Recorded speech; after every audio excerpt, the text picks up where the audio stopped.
शराब में बारूदी मवाद से भरी हुई गाड़ी तैयार की जा रही थी और ये धमाके से तबाह हो गई गाड़ी और इसमें 8 दहशतगर्द हलाक हो गए। इलाके में मौजूद 3 शहरी भी जाँ बहक हो गए।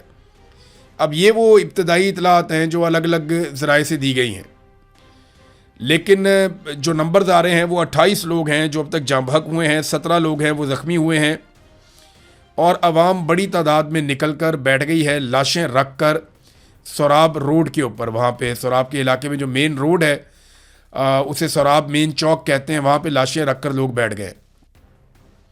सिक्योरिटी फोर्सेस ने वहाँ पे, बलूचिस्तान की हुकूमत ने और सिक्योरिटी फोर्सेस ने कर्फ्यू नाफिज कर दिया है और वहाँ सारी रात अब कर्फ्यू रहता है। लोगों की नकलो हरकत पर पाबंदी लगा दी गई है और इस मामले को दबाने और छुपाने की कोशिश की जा रही है और कोशिश ये की जा रही है कि 15 अगस्त तक ये कर्फ्यू जारी रहे जब तक कि 14 अगस्त के प्रोग्राम नहीं हो जाते। अब ये इंतहाई अफसोसनाक वाक़या है। 28 पाकिस्तानी शहरी जो बलूचिस्तान से हैं वो शहीद हुए, उनमें 9 बच्चे, 7 ख़वातीन और 12 सिविलियन मर्द शामिल हैं। अब इसमें पहले कुछ जो मिलिट्री एस्टेब्लिशमेंट के करीब सहाफ़ी हैं उन्होंने ये खबर दी थी कि क्वाड कॉप्टर के ज़रिए से दहशतगर्दों पे हमला किया गया और उस हमले के नतीजे में कुछ सिविलियन भी मारे गए। तफसीलात अभी आ रही हैं। DGISPR ने एक अलग तरह का मौक़िफ़ दिया कि वो खुद ही धमाका हो गया, वो खुद कुछ बम्बार वाली गाड़ी तैयार कर रहे थे। जबकि जो सरफराज बुगटी हैं उन्होंने एक और दावा किया कि जनाब ये तो सिक्योरिटी फोर्सेस ने कोई ऑपरेशन किया और बड़ा ज़बरदस्त ऑपरेशन किया। तो एक्चुअली ये हुआ क्या, जो मकामी लोग ये बताते हैं और जो मकामी सियासतदान हैं उन सब का ये कहना है कि ये जेट तैयारों के साथ हमला किया गया और यहाँ पे बमबारी हुई, उसके नतीजे में इतने बड़े पैमाने पे हलाकतें हुई हैं। अब ये छोटे छोटे बच्चों की लाशें सड़क पे रख के बैठे हुए हैं। ये बड़े हौलनाक मनाजिर हैं। मैंने इस तरह के मनाजिर मैंने गज़ा में देखे थे, यानी वो एग्जैक्टली मुझे वैसा ही दिखाई दे रहा था, मट्टी से अटे हुए जिस्म और बहुत। अख्तर मेंगल साहब कहते हैं कि दर्द की कोई सरहद नहीं होती। गज़ा के मलबे में दबे मासूम ख्वाब हों या बलूचिस्तान की वादियों, घरों, चौक चौराहों, झोंपड़ियों में बिखरी हुई लाशें, दर्द हर जगह एक ही ज़ुबान बोलता है। किसी माँ की गोद उजड़ती है, किसी बहन की आंख अपने प्यारे की राह तकती रहती है और किसी के बच्चे के हाथ में खिलौने की बजाय खौफ रह जाता है। ये सिर्फ घरों के उजड़ने का दुख नहीं है, ये इंसानियत के ज़ख्मी होने का नोहा है। काश दुनिया इन आंसुओं की आवाज़ सुन सके। काश हर मजलूम के लिए अमन, इंसाफ और जीने का हक सिर्फ एक ख्वाब ना रहे। जो सनाउल्लाह बलोच हैं, सेनेटर बलूचिस्तान से, वो क्या कहते हैं, MPA भी रहे, सेनेटर भी। वो ये कहते हैं कि सोराब के अलमनाक वाक़े पर शदीद रद्द-ए-अमल का उन्होंने इजहार करते हुए कहा कि इस्लामाबाद को एक लम्हे के लिए रुक कर खुद से सवाल करना चाहिए कि आखिर अपने ही शहरियों के ख़िलाफ़ जंगी तैयारों और हेलीकॉप्टरों के इस्तेमाल की नौबत क्यों आ रही है। अब ये वहाँ के ज़िम्मेदारान कह रहे हैं, अहम तरीन लोग कह रहे हैं कि ये फ़िज़ाई हमला किया गया जेट तैयारों या हेलीकॉप्टरों से, जिसके नतीजे में सिविलियंस की हलाकतें हुई हैं। उन्होंने कहा रियासत अपने ही लोगों से मुसलसल दस्तों गिरबान रहने की बजाय एतमाद का रिश्ता कायम करे और चेक पोस्टों, बंदूकों और निगरानी पर इन्हिसार कम करे। सोराब वाक़े को किसी बयानिए के ज़रिए छुपाने की बजाय आला सतह पर तहकीकात करवाई जाएँ और हक़ाइक़ अवाम के सामने लाए जाएँ। उन्होंने कहा कि मुतासरीन के ज़ख्मों पर नमकपाशी के बजाय वाक़े की शफ़ाफ तहकीकात ज़रूरी हैं। ये जनाब सनाउल्लाह बलोच साहब का स्टेटमेंट है, ये भी मैंने आपके सामने रख दिया।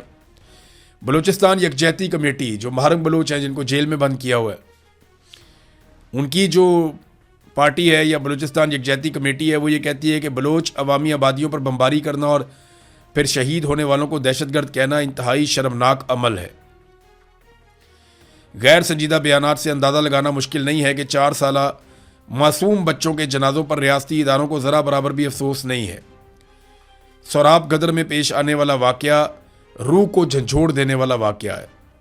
खून आलूद कफन सड़क पर एहतजाज करने पहुंचे तो पूरा रियासती मीडिया बयानियाँ घड़ने के लिए उन्हें दहशतगर्द करार दे रही है। बच्चे तो दहशतगर्द नहीं हो सकते ना, ख़वातीन तो दहशतगर्द नहीं हो सकती। एक छोटा बच्चा बहुत मासूम जो सही तरह से चलता भी नहीं है, वो कैसे दहशतगर्द हो सकता है।